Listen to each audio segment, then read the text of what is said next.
ನಮಸ್ತೆ. ನಿಮ್ಮದಿ ನೆಮ್ಮದಿ ಖುಷಿಯಾಗಿರಲು ಇದೊಂದೇ ಹಾದಿ. ಬರ್ದಿರೋದು ಪದಚಿಹ್ನ. ಸೇಮ್ ಚಾಪ್ಟರ್ ಇಂದ ಕಂಟಿನ್ಯೂ ಮಾಡೋಣ. ಪಯಣದಲ್ಲಿ ಇಷ್ಟೊಂದು ಇದೆಯಾ ಮೇಡಮ್ ಅಂತ ನೀವು ಹೀಗೆ ಕೇಳೋದಾದ್ರೆ, ಒಳ್ಳೊಳ್ಳೆ ಕತೆಗಳ ಮೂಲಕ ಪರಿಚಯ ಮಾಡಿಸ್ತಾ ಹೋಗಿದ್ದಾರೆ. ಸೊ ಫಸ್ಟ್ ಕತೆ, ಹೋಮ್ ಸ್ಟೇಗೆ ಹೋಗಿ ಶುರುವಾದಂಥ ಗೊಂದಲಗಳು, ಹೇಗೆ ಕ್ಲಾರಿಟಿ ಸಿಕ್ತು, ಜೀವನಕ್ಕೆ ಕನೆಕ್ಟ್ ಆಗಬೇಕು ನಾವು ಹೋದಂಥ ಜರ್ನಿ. ಎರಡನೇದು ಪಾಂಡವರ ಒಂದು ಕತೆ. ಓಕೆ, ಸೊ ಈಗ ನಾವು ನೋಡಕ್ಕೆ ಹೋಗ್ತಿದ್ದೀವಿ ಇನ್ನೊಂದು ಕತೆ. ಮೇ ಬಿ ಈ ಥರದ ಕತೆ ನಿಮ್ಮ ಲೈಫಲ್ಲಿ, ನಿಮ್ಮ ಮನೆಯಲ್ಲಿ, ನಿಮ್ಮ ಹತ್ರದವರಲ್ಲಿ ಯಾರಿಗಾದ್ರೂ ಆಗಿದೆಯಾ ಯೋಚನೆ ಮಾಡಿ, ಅಥವಾ ನೀವೇನಾದರೂ ಈ ಸ್ಥಿತಿಯಲ್ಲಿ ಇದ್ದೀರಾ ಅಂದ್ರೆ ಈ ರೀತಿ ಯೋಚನೆ ಮಾಡಕ್ಕೆ ಸ್ಟಾರ್ಟ್ ಮಾಡ್ಬೋದು ನಿಮ್ಮ ಜರ್ನಿಯಲ್ಲಿ. ಓಕೆ, ಈ ಒಂದು ಇನ್ನೊಂದು ಮುಖ್ಯವಾದ ವಿಷಯ ಏನಂದ್ರೆ, ನಮಗೆ ಜೀವನದಲ್ಲಿ ಪ್ರಕೃತಿ ಕಲಿಸುವಷ್ಟು ಅದ್ಭುತವಾದ ಪಾಠಗಳನ್ನ ಬೇರೆ ಯಾರು ಕಲಿಸಕ್ಕೆ ಸಾಧ್ಯ ಇಲ್ಲ. ಒಂದು ಗಿಡ, ಒಂದು ಮರ, ಒಂದು ಪ್ರಾಣಿ ನಮ್ಮ ಜೀವನಕ್ಕೆ ಅಗತ್ಯವಿರುವ ಅದೆಷ್ಟೋ ಪಾಠವನ್ನ ಕಲಿಸುತ್ತೆ. ನಾವು ನೋಡಿ ಕಲಿಯಬೇಕು ಅಷ್ಟೆ. ಪುರಾಣ ಕಾಲದಿಂದ ಮಾತ್ರವಲ್ಲ, ಈಗಲೂ ಜನ ಮನಸ್ಸಿಗೆ ಬೇಸರವಾದಾಗ ಅಥವಾ ಒಂದು ಬದಲಾವಣೆ ಬೇಕು ಅನ್ನಿಸಿದಾಗ ಕಾಡಿಗೆ ಹೋಗಲು ಬಯಸುತ್ತಾರೆ. ನಿಜವಾಗ್ಲೂ ಅಲ್ವಾ, ಕಾಡಿಗೆ ಹೋಗ್ಬೇಕು. ನೀವು ಎಷ್ಟು ಜನಕ್ಕೆ ಆಸೆ ಇದೆ ಕಾಡಲ್ಲಿ, ಆ ಗಿಡ ಮರಗಳ ಮಧ್ಯ ಕಾಡಲ್ಲಿ, ಎಷ್ಟು ಜನ ಕಾಡಲ್ಲಿ ಮನೆ ಮಾಡ್ಕೊಂಡಿರ್ಬೇಕು ಅನ್ನೋ ಆಸೆ ಇದೆ? ಯಾರಾದ್ರೂ ನನ್ನ ಕ್ಯಾಟಗರಿ ಇದ್ರೆ ಹ್ಞೂ ಅಂತ ಹೇಳಿ. ನನ್ಗೆ ಯಾವಾಗಲೂ ಏನು ಹೇಳ್ತಾರೆ ಗೊತ್ತಾ, ನಾನು ಈ ಥರ ಕನಸು ಹೇಳಿದಾಗ, ಅದು ಚೆನ್ನಾಗಿರುತ್ತೆ ಅನ್ಕೊಳಕ್ಕೆ, ಅಲ್ಲಿ ವಾಸ ಮಾಡಿದ್ರೆ ಗೊತ್ತಾಗುತ್ತೆ, ಅದಿಲ್ಲ ಇದಿಲ್ಲ, ಅದು ತಿನ್ನಕ್ ಬೇಕು, ಇದು ತಿನ್ನಕ್ ಬೇಕು, ಅದು ಸಿಗಲ್ಲ ಇದು ಸಿಗಲ್ಲ ಅಂತ. ಬಟ್ ನಿಜವಾಗ್ಲೂ ಅದು ಸಿಗದೆ ಇದ್ದಿದ್ದೇ ಒಳ್ಳೇದು, ಯಾಕಂದ್ರೆ ಆರೋಗ್ಯವಾಗಿರ್ತೀವಿ ಅಲ್ವಾ. ಕೆಲವೊಂದು ಅಗತ್ಯ ಏನಿದೆ ಅದು ಬಿಟ್ಟು ಮಿಕ್ಕಿದೇನು ನಮಗೆ ಸಿಗದಿದ್ರೇನೆ ಒಳ್ಳೇದು. ಒಂದ್ ರೀತಿ ಮನಸ್ಸು ಕಂಟ್ರೋಲ್ ಮಾಡೋದಲ್ಲ, ತಾನಾಗೆ ಪರಿಸ್ಥಿತಿ ಕಂಟ್ರೋಲ್ ಮಾಡಿಸ್ಬಿಡುತ್ತೆ. ಎಷ್ಟು ಜನಕ್ಕೆ ಆಸೆ ಇದೆ ಕಾಡಲ್ಲಿ ಒಂದು ಮನೆ ಮಾಡಬೇಕು ಅಂತ? ಎಲ್ಲರೂ ಪ್ಲೀಸ್ ಎಮೋಜಿಮ್ಗೋಸ್ಕರ ಖಂಡಿತ ಪ್ರೇಯರ್ ಮಾಡಿ.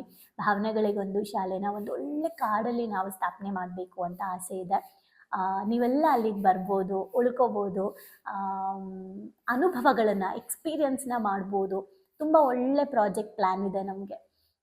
ಅಲ್ಲಿಗೆ ಬಂದು ಹೋದರೆ ನಿಮ್ಮ ಮೈಂಡು ಮತ್ತು ನಿಮ್ಮ ಫಿಸಿಕಲ್ ಬಾಡಿ, ನಿಮ್ಮ ಮನಸ್ಸು, ನಿಮ್ಮ ಭಾವನೆ ಆ್ಯಂಡ್ ಆಧ್ಯಾತ್ಮ, ಈ 4 ಎಕ್ಸ್ಪೀರಿಯನ್ಸ್ ಮಾಡಿಸ್ಬೇಕು. ಆ ಥರದ ಒಂದು ಒಳ್ಳೆ ಪ್ರಾಜೆಕ್ಟ್ ನಮ್ಮ ಹತ್ರ ರೆಡಿ ಇದೆ ಆಲ್ರೆಡಿ. ಸೊ ಭಗವಂತನ ದಯೆಯಿಂದ ನಾವು ಪ್ರಿಪೇರ್ ಆಗಿದ್ದೀವಿ. ಅವನು ಯಾವಾಗ ಕರುಣಿಸ್ತಾನೆ ಆಗ ಮಾಡಬೇಕು. ಅವ್ರು ಗ್ಯಾರಂಟಿ ಕೊಡ್ತಾರೆ. ನನಗೆ 1000% ನಂಬಿಕೆ ಇದೆ. ಈ ವಿಡಿಯೋನ ಎಲ್ಲರೂ ಸ್ಟಾರ್ ಮಾಡಿ ಸೇವ್ ಮಾಡಿ ಇಟ್ಕೊಳ್ಳಿ. ನಾನು ಹೇಳ್ತಾ ಇರೋದನ್ನ ಒಂದಿನ ಈ ವಿಡಿಯೋ ನಿಮಗೆ ಯಾವತ್ತು ನಾವು ಅದನ್ನ ಮಾಡಿರ್ತೀವಿ ಅವತ್ತು ಈ ವಿಡಿಯೋನ ನೋಡಿ, ಗ್ಯಾರಂಟಿ ಆಗುತ್ತೆ ಅದು. ಯಾಕಂದ್ರೆ ಅವ್ನು ಮಾಡಿಸ್ತಾನೆ ಅಷ್ಟೇ ನಂಗೆ ಗೊತ್ತಿರೋದು. ಆದರೆ ಅದಕ್ಕೆ ಬೇಕಾಗಿರೋ ಕೆಲಸ ನಾವು ಮಾಡ್ತಾ ಇದ್ದೀವಿ. ಸೊ ನೀವು ಪ್ರೇಯರ್ ಮಾಡಿ ಆದಷ್ಟು ಬೇಗ ಅದಾಗಲಿ ಅಂತ. ಸೊ ಕಾಡಲ್ಲಿ ನೀವು ಒಂದೊಂದ್ಸಲ ಬಂದು ಉಳ್ಕೊಂಡು ಹೋಗ್ಬೋದು, ಆಯಿತಾ? ನಮ್ಮ ಕಾಡಿಗೆ ಬರ್ಬೋದು ನೀವು. ಸಾರಿ, ನಮ್ಮ ಕಾಡಲ್ಲ, ಭಗವಂತನ ಕಾಡು, ಪ್ರಕೃತಿಯ ಕಾಡು. ಸೊ ಆ ಕಾಡಿಗೆ ಬಂದು ಹೋಗ್ಬೋದು. ಕಾಡಿಗೆ ಹೋಗ್ಬೇಕು ಅಂತ ತುಂಬ ಜನಕ್ಕೆ ಆಸೆ ಇರುತ್ತೆ. ಓಕೆ, ಅದಕ್ಕೆ ಕಾರಣ ಏನು ಗೊತ್ತಾ? ಪ್ರಕೃತಿ ನಮ್ಮ ಜೊತೆ ಮಾತನಾಡದೆ ಸಾವಿರ ಪಾಠಗಳನ್ನು ಕಲಿಸುತ್ತೆ. ಪ್ರಕೃತಿ ನಮ್ಮ ಜೊತೆ ಮಾತಾಡುತ್ತೆ ಅಂತ ನಾವು ಕೇಳ್ತೀವಿ ಅಲ್ವಾ? ಖಂಡಿತ ಮಾತಾಡುತ್ತೆ, ಆದರೆ ಮೌನದಿಂದ ಮಾತಾಡುತ್ತೆ. ಮಾತಾಡ್ದೇನೆ ಸಾವಿರ ಪಾಠಗಳನ್ನು ಕಲಿಸುತ್ತೆ. ಅದಕ್ಕೆ ಅದನ್ನು ಹಸಿರು ಎನ್ನುವುದು. ಹಸಿರು ಅಂದರೆ ಏನು? ಹಸಿರು ಅಂದರೆ ಏನು ಹೇಳ್ತಾರೆ, ಅಭಿವೃದ್ಧಿ ಅಂತ ಅಲ್ವಾ? ಈಗ ನೀವು ಸಿಗ್ನಲಲ್ಲಿ ಗ್ರೀನ್ ಲೈಟ್ ಹಾಕದೆ ಹೋಗಬೇಕು ಅಂದರೆ, ಗ್ರೀನ್ ಅಂದರೆ ಮುಂದಕ್ಕೆ ಹೋಗೋದು ಅಂತ, ಗ್ರೀನ್ ಅಂದರೆ ಫಾರ್ವರ್ಡ್ ಅಂತ ಅಲ್ವಾ? ಸೊ ಹಸಿರು ಅಂತ ಅಂದರೆ ಅಭಿವೃದ್ಧಿ ಅಂತ. ಅದಕ್ಕೆ ಪ್ರಕೃತಿನೂ ಹಸಿರು ಅಂತ, ಅಭಿವೃದ್ಧಿ ಆಗ್ತಾನೆ ಇರಬೇಕು ಹಸಿರು ಅಂತ. ಸಿಗ್ನಲಲ್ಲೂ ಅದಕ್ಕೆ ಹಾಕಿರೋದು, ಆಯ್ತಾ? ಸೊ ಹಸಿರು ಅನ್ನೋದು, ಅದಕ್ಕೆ ಹಸಿರು ಅಂತ ಹೇಳೋದು, ಫ್ರೆಶ್ ಅಂತ. ಓಕೆ, ನಾವಿವಾಗ ಯಾವ್ದಾದ್ರು ಸೊಪ್ಪು ತರಕಾರಿ ತೊಗೊಬೇಕು ಅಂದರೆ ಹಸಿರಾಗಿದೆಯಾ, ಫ್ರೆಶ್ ಆಗಿದೆಯಾ ಅಂತೀವಲ್ಲ, ಹಾಗೆ ನೀವು ಯಾವುದಾದ್ರೂ ಹುಲ್ಲು ಇರೋ ಜಾಗಕ್ಕೆ ಹೋಗ್ಬೇಕು ಅಂದ್ರೆ ಗ್ರೀನ್ರಿ ಇರಬೇಕು, ಅವಾಗಲೇ ನಮಗೆ ಚಂದ ಅಲ್ವಾ? ಹಾಗೆ ಹಸಿರು ಬಣ್ಣ ನಮ್ಮ ಭಾವನೆಗಳ ಮೇಲೆ ಗಟ್ಟಿಯಾದ ಪರಿಣಾಮ ಬೀರುತ್ತೆ. ಒಂದು ರಿಸರ್ಚ್ ಪೇಪರ್ನ ಪ್ರಕಾರ ಪ್ರಕೃತಿಯಲ್ಲಿರುವ ಪ್ರಭಾವ ಬೀರುವ ಬಣ್ಣ ಹಸಿರು. ನಮ್ಮ ಮನಸ್ಸನ್ನು ಹಗುರಾಗಿಸಿ ಶಾಂತಿ ತುಂಬಿ ನಮ್ಮಲ್ಲಿ ಭದ್ರತೆಯ ಒಂದು ಭಾವವನ್ನು ಜಾಗೃತಿಗೊಳಿಸೋ ಶಕ್ತಿ ಇರೋದು ಹಸಿರು ಬಣ್ಣಕ್ಕೆ. ನನಗೆ ಚಿಕ್ಕ ಹುಡುಗಿಯಲ್ಲಿ ನಮ್ಮಮ್ಮ ಎಲ್ಲೋ ಕೇಳಿಸ್ಕೊಂಡಿದ್ದು ನಂಗೆ ಹೇಳ್ಕೊಟ್ಟಿದ್ರು. ಎಲ್ಲೆಲ್ಲಿ ಸಾಧ್ಯ ಆಗುತ್ತೆ ಅಲ್ಲೆಲ್ಲ ಗ್ರೀನ್ ಕಲರ್ ನೋಡು, ಹಸಿರು ನೋಡು ಅಂತ ಹೇಳ್ಕೊಟ್ಟಿದ್ರು. ಅಂದರೆ ಈಗ ಊರುಗಳಿಗೆ ಹೋಗ್ತೀಯಾ, ಸೊ ಕಾಡನ್ನ ನೋಡು, ಮರ ನೋಡು, ಬೆಳಗ್ಗೆ ಎದ್ದ ತಕ್ಷಣ ಗಿಡನ ನೋಡು. ನೀನು ಒಂದು 10 ನಿಮಿಷ ಗಿಡನೇ ನೋಡ್ತಾ ಇದ್ರೆ ದೃಷ್ಟಿ ಚೆನ್ನಾಗಾಗತ್ತೆ ಅಂತ ಹೇಳಿದ್ರು. ಕಣ್ಣು ಚೆನ್ನಾಗಿ ಕಾಣತ್ತಂತೆ ಚಿಕ್ಕದ್ರಿಂದಾನೇ. ನೀವು ನೋಡಿಯಪ್ಪ, ಇವಾಗ ಈ ಕಾಡಲ್ಲಿ ಆದಿವಾಸಿಗಳೆಲ್ಲ ಇದ್ದಾರಲ್ಲ, ಅವ್ರುಗಳು ಸ್ಪೆಕ್ಸ್ ಹಾಕೋತಾರಾ? ಹಾಕೊಳ್ಳಲ್ಲ, ಕರೆಕ್ಟಾ?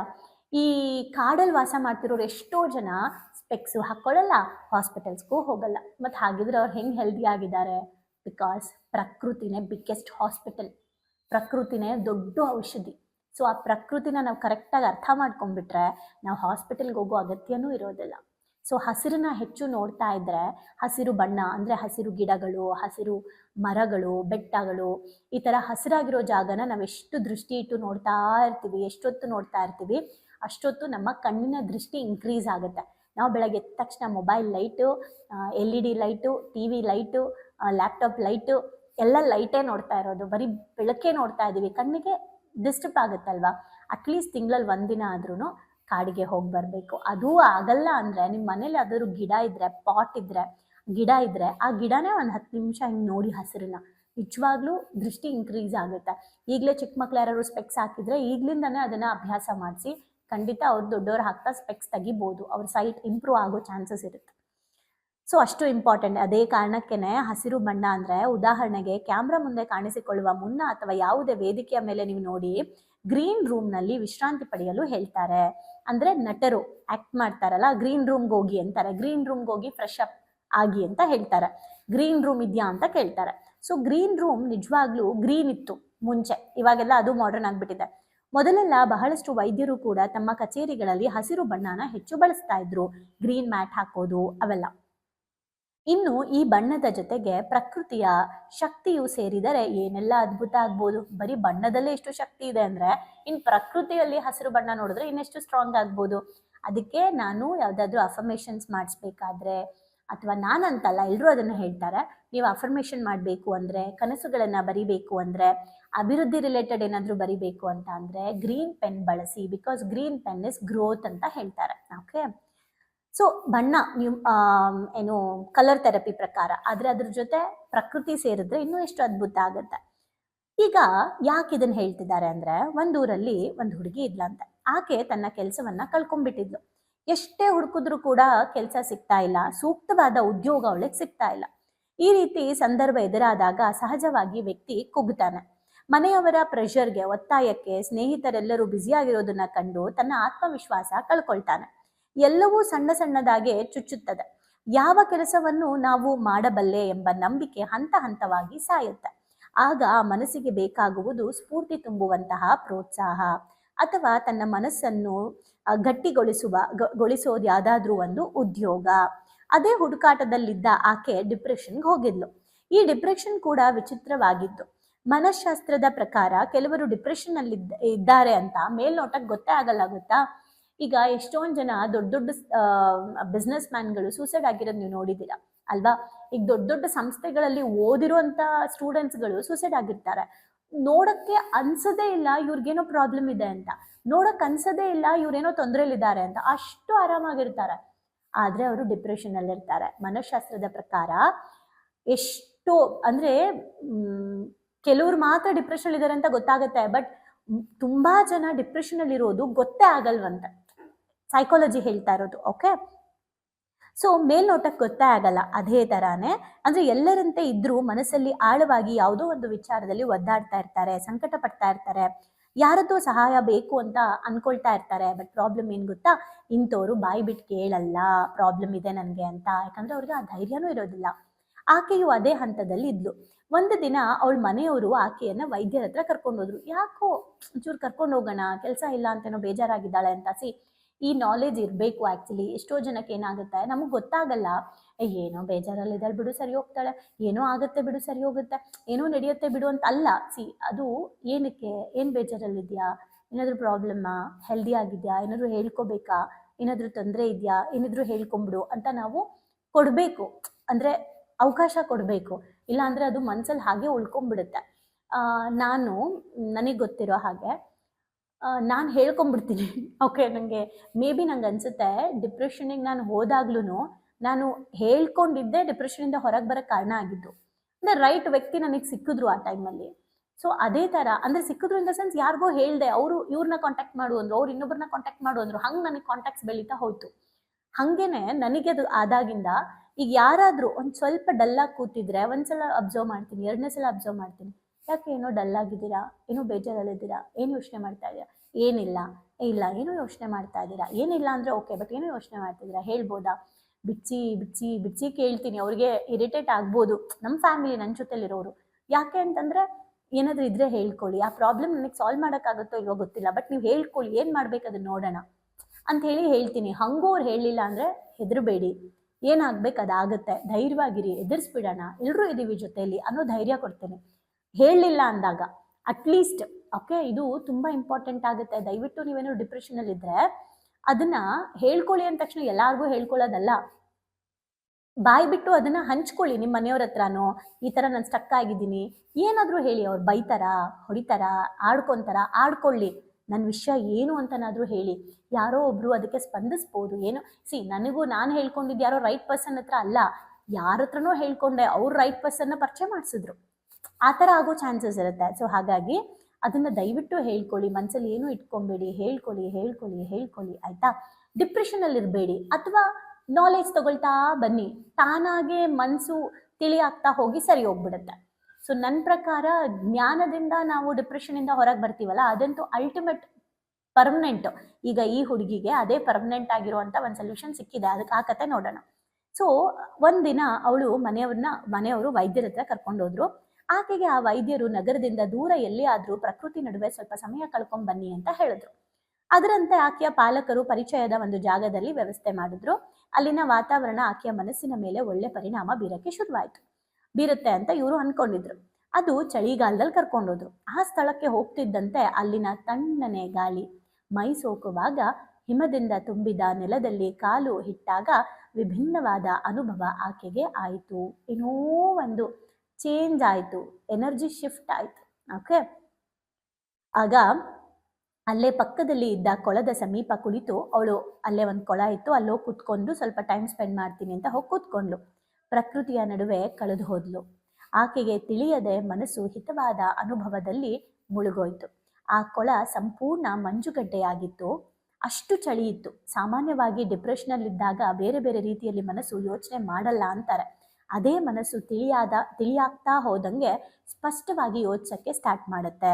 ಅದಕ್ಕೆ ಹೇಳೋದು ಕಾನ್ಷಿಯಸ್ನೆಸ್. ಈಗ ಡಿಪ್ರೆಷನಲ್ಲಿದ್ದೀನಿ, ನಾನೇ ಒಂದು ಡಿಪ್ರೆಷನ್ನಲ್ಲಿ, ಏನೋ ಬೇಜಾರು, ಏನೋ ಕಳೆದೋಯ್ತು ಲೈಫಲ್ಲಿ, ಇಷ್ಟು ದೊಡ್ಡದು ನನ್ನ ಲೈಫಲ್ಲಿ ನಡಿಬಾರ್ದಿತ್ತು, ಈ ಥರ ನಂಗೆ ತುಂಬ ಒಂದು ನೋವಿದ್ದಾಗ ನಾನು ಒಂದು ಜಾಗಕ್ಕೆ ಹೋದಾಗ ಬೇರೆದನ್ನು ಸುಮ್ಮನೆ ಏನೋ ನನ್ನ ಬೇಜಾರಲ್ಲಿ ನಾನು ಕೂತ್ಕೊಂಡು ಹಿಂಗೆ ನೋಡ್ತಾ ಇರಬೇಕಾದ್ರೆ ಬೇರೆಯವ್ರದ್ದು ಯಾವುದೋ ಒಂದು ತುಂಬ ಕಷ್ಟಪಡ್ತಿರೋದನ್ನ ನೋಡಿದೆ.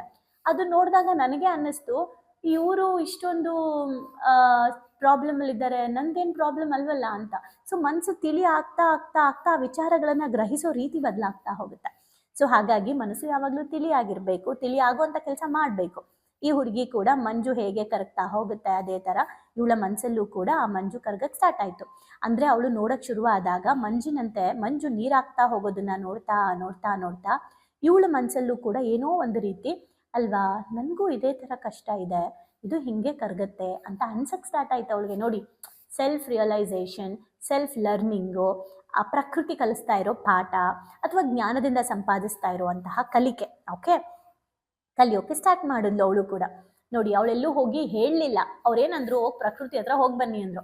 ಪ್ರಕೃತಿನೇ ಅವ್ರಿಗೆ ಕಲಿಸ್ತಾ ಇದೆ. ದಟ್ ಮೀನ್ಸ್ ಏನೋ ಒಂದು ಜ್ಞಾನದಿಂದ ನಾವು ಕಲಿಬಹುದು ಅಂತ. ಸೊ ಹೋಗಿ ಅಲ್ಲಿ ಅವಳಿಗೂ ಸ್ಪಷ್ಟವಾಗ್ತಾ ಬಂತು. ಅಲ್ಲಿ ಕಪ್ಪೆಗಳು, ಮೀನುಗಳು ಎಲ್ಲವೂ ಆರಾಮಾಗಿ ಓಡಾಡ್ತಾ ಇತ್ತು. ಅದನ್ನ ನೋಡಿದ್ಲು. ಅದೇ ಹೊತ್ತಿಗೆ ಆಕೆಯ ಮೈ ಮೇಲೆ ಹಿಮ ಬೀಳುತ್ತಿದ್ದಾಗ ಮನಸ್ಸಿನಲ್ಲಿ ಹಾಗೆ ಒಂದು ಯೋಚನೆ ಅವಳಿಗೂ ಸ್ಟಾರ್ಟ್ ಆಯಿತು. ಈ ಡಿಪ್ರೆಷನ್ ಅನ್ನೋದು ಈ ಮಂಜುಗಡ್ಡೆ ಥರಾನೇ. ಅದು ಎಲ್ಲವನ್ನೂ ಮುಚ್ಚಿಬಿಟ್ಟಿರುತ್ತೆ. ಅದರ ಕೆಳಗೆ ಮಲಗಿರುವ ಪ್ರಾಣಿಗಳಂತೆ ನಮ್ಮ ಮನಸ್ಸು. ಅಂದರೆ ಆ ನೀರು ಫುಲ್ಲು ಮಂಜಾಗ್ಬಿಟ್ಟಿತ್ತು, ಅದ್ರ ಒಳಗಡೆ ಕಪ್ಪೆ ಮತ್ತು ಮೀನು ಓಡಾಡ್ತಾ ಇದೆ. ಮಂಜುಗಡ್ಡೆ ಇದೆ, ಮಂಜುಗಡ್ಡೆ ಒಳಗಡೆ ಕಪ್ಪೆ ಮತ್ತು ಮೀನು ಓಡಾಡ್ತಾ ಇದೆ. ಒಳಗಡೆ ಕಾಣಿಸ್ತಾ ಇದೆ ಅದು ಓಡಾಡ್ತಾ ಇರೋದು. ಆ ಮಂಜುಗಡ್ಡೆ ಕರೆಕ್ಟಾಗಿ ಅಂದರೆ ಆ ಪ್ರಾಣಿ ಇದೆಯಲ್ಲ, ಆ ಪ್ರಾಣಿಗಳನ್ನ ಮಂಜು ಮುಚ್ಕೊಂಡ್ಬಿಟ್ಟಿದೆ. ಓಕೆ, ಅದೇ ಥರ ಡಿಪ್ರೆಷನ್ ಅನ್ನೋ ಒಂದು ಮಂಜು ನಮ್ಮ ಮನಸ್ಸನ್ನ ಕ್ಲೋಸ್ ಮಾಡಿದೆ. ಅದು ಅವಳಿಗೆ ಆ ಥರ ನೋಡೋಕ್ಕೆ ಸ್ಟಾರ್ಟ್ ಮಾಡಿದ್ಲು. ಸೊ ಮಂಜುಗಡ್ಡೆ ಹೇಗೆ ಪ್ರಾಣಿನ ಮುಚ್ಕೊಂಡಿದೆಯೋ ಅದೇ ಥರ ಡಿಪ್ರೆಷನ್ ನನ್ನ ಮನಸ್ಸನ್ನ ಮುಚ್ಕೊಂಡಿದೆ. ಸೊ ಈಗ ಮಂಜುಗಡ್ಡೆ ಕರಗ್ತಾ ಹೋದಂಗೆ ಆ ಪ್ರಾಣಿಗಳು ಇನ್ನೂ ಸ್ವಲ್ಪ ಸ್ಪೀಡಾಗಿ ಓಡಾಡಕ್ಕೆ ಸ್ಟಾರ್ಟ್ ಆಗುತ್ತೆ. ಸೊ ನನಗೂ ಕೂಡ ನನ್ನ ಡಿಪ್ರೆಷನ್ ಕಡಿಮೆ ಮಾಡಿಕೊಂಡ್ರೆ ನನ್ನ ಮನಸ್ಸು ಚೈತನ್ಯದಿಂದ, ಲವಲವಿಕೆಯಿಂದ ಏನು ಓಡಾಡಕ್ಕೆ ಸ್ಟಾರ್ಟ್ ಮಾಡುತ್ತೆ ಅಂತ ಅವಳಿಗೆ ರಿಯಲೈಸ್ ಆಯಿತು. ಈಗ ನಾವು ಇದ್ರಲ್ಲಿ ಇನ್ನೊಂದು ಸ್ವಲ್ಪ ಆ್ಯಡ್ ಮಾಡೋಣ. ಮಂಜುಗಡ್ಡೆ ಕರಗ್ತಾ ಹೋದಂಗೆ ಪ್ರಾಣಿಗಳು ಚೆನ್ನಾಗಿ ಚಲನವಲನ ಮಾಡುತ್ತೆ. ನಮ್ಮ ಡಿಪ್ರೆಷನ್ ಕಡಿಮೆ ಆಗ್ತಾ ಹೋದಂಗೆ ನಮ್ಮ ಮನಸ್ಸು ಚೆನ್ನಾಗಿ ಕ್ರಿಯೇಟಿವಿಟಿಯಾಗಿ ಓಡಾಡೋಕ್ಕೆ ಸ್ಟಾರ್ಟ್ ಮಾಡುತ್ತೆ. ಇದು ಒಂದು ಒಪ್ಕೊಳ್ಳೋಣ, ಆಯಿತಾ? ಈಗ ಆ ಮಂಜುಗಡ್ಡೆ ಯಾವಾಗ ಕರಗುತ್ತೆ? ಬಿಸಿಲು ಬಂದಾಗ, ಶಾಖ ಬಂದಾಗ ಅಲ್ವಾ? ಸೊ ನಮ್ಮ ಡಿಪ್ರೆಷನ್ ಯಾವಾಗ ಕರಗುತ್ತೆ? ಜ್ಞಾನ ಅನ್ನೋ ಶಾಖ ಕೊಟ್ಟಾಗ, ಜ್ಞಾನ ಅನ್ನೋ ಬೆಂಕಿ ಕಾವು ಕೊಟ್ಟಾಗ, ಜ್ಞಾನ ಅನ್ನೋ ಕಾವನ್ನು ನಮ್ಮ ಡಿಪ್ರೆಷನ್ ಅನ್ನೋ ಒಂದು ಮಂಜುಗಡ್ಡೆಗೆ ಕೊಟ್ಟಾಗ, ಡಿಪ್ರೆಷನ್ ಅನ್ನೋ ಮಂಜುಗಡ್ಡೆ ಕರಗಿ ಒಳಗಡೆ ಇರುವಂತಹ ಮನಸ್ಸು ತಿಳಿಯಾಗುತ್ತೆ, ಡಿಪ್ರೆಷನ್ ಕರಗೋಗುತ್ತೆ. ಸೊ ಎಷ್ಟು ಇಂಪಾರ್ಟೆಂಟ್ ಇದೆ ನೋಡಿ. ಒಂದು ಜರ್ನಿ ಎಷ್ಟೆಲ್ಲ ಅರ್ಥ ಮಾಡಿಸ್ತು. ಸೊ ಅವಳ ಕಾಯಿಲೆಗೆ ಪ್ರಕೃತಿ ಉತ್ತರ ಕೊಡ್ತು ಅಲ್ವಾ? ಸೊ ತುಂಬ ಸಲ ನಾನು ಈ ಎಲ್ಲ ಕೆಲಸಗಳನ್ನ ಮಾಡಿದ್ದೀನಿ. ಇವತ್ತು ನನ್ನ ಕ್ಲಾಸಲ್ಲಿ ಇದ್ರದ್ದೆಲ್ಲ ಹೇಳ್ತಿರ್ತೀನಿ, ಹೆಂಗೆ ಹೋಗಬೇಕು, ಎಲ್ಲೆಲ್ಲಿ ಹೋಗ್ಬೋದು, ಏನೇನು ಮಾಡ್ಬೋದು ಅಂತ. ಬಿಕಾಸ್ ಇವೆಲ್ಲವೂ ನಮ್ಮ ಲೈಫಲ್ಲಿ ಆ್ಯಡ್ ಆಗುತ್ತೆ. ಹುಟ್ಟಿದ್ವಿ ಹೋದ್ವಿ ಅಷ್ಟೇನಾ ಲೈಫು? ಏನೋ ಎಕ್ಸ್ಪೀರಿಯನ್ಸ್ ಮಾಡಬೇಕು, ಎಕ್ಸ್ಪೀರಿಯನ್ಸ್ ಕೊಡಬೇಕು, ಹೋಗಬೇಕು. ಹಾಗಿದ್ರೆ ಹಾಗೆ ಇದ್ದರೆ ತಪ್ಪ ಮೇಡಮ್? ತಪ್ಪೇನೂ ಇಲ್ಲ. ಮತ್ತೆ ಅನುಭವಿಸೋಕೆ ಮತ್ತೆ ಹುಟ್ಟು ಬರಬೇಕಾಗತ್ತಲ್ಲ. ಈ ಲೈಫಲ್ಲೇ ಚೆನ್ನಾಗಿ ಅನುಭವಿಸಿ, ಕೆಟ್ಟದನ್ನು ಅನುಭವಿಸಿದ್ರೆ ಮತ್ತೆ ರಿಟರ್ನ್ ಕೊಡೋಕೆ ಬರಬೇಕು. ಓಕೆ, ಒಳ್ಳೇದನ್ನು ಅನುಭವಿಸಿದ್ರು ಮತ್ತೆ ರಿಟರ್ನ್ ಕೊಡೋಕೆ ಬರಬೇಕು. ಓಕೆ, ಆದರೆ ಅನುಭವಿಸ್ಬಿಟ್ಟು ಕ್ಲೋಸ್ ಮಾಡಬೇಕು. ನಾವು ಒಳ್ಳೇದನ್ನು ಅನುಭವಿಸಿ ಆಕ್ಸೆಪ್ಟ್ ಮಾಡ್ಕೊಂಡು ಕ್ಲೋಸ್ ಮಾಡಿದ್ರೆ ಜರ್ನಿನೂ ಕ್ಲೋಸ್ ಆಗುತ್ತೆ ಅಲ್ವಾ? ಸೊ ಅಷ್ಟು ಬ್ಯೂಟಿಫುಲ್ ಆಗಿದೆ. ಸೊ ನೆಕ್ಸ್ಟು ಇನ್ನೊಂದು ಕತೆ ಮೂಲಕ ನಮಗೆ ಈ ಪಯಣದ ಬಗ್ಗೆ ಏನು ಹೇಳ್ತಾರೆ ನೋಡೋಣ. ಈ ಒಂದು ಚಾಪ್ಟರ್ ನಿಜವಾಗ್ಲೂ ನಿಮ್ಗೆ ಏನೇನೆಲ್ಲ ರಿಯಲೈಸ್ ಮಾಡಿಸ್ತು ಅಂತ ಒಂದು ಕಮೆಂಟ್ ಮಾಡಿ ಬ್ಯೂಟಿಫುಲ್ ಆಗಿ. ಸೊ ನಿಮ್ಮ ಡಿಪ್ರೆಷನ್ ಮಂಜು ಕರಗಿಸ್ಕೋಬೇಕು ಅಂದರೆ ಏನು ಮಾಡಬೇಕು? Thank you.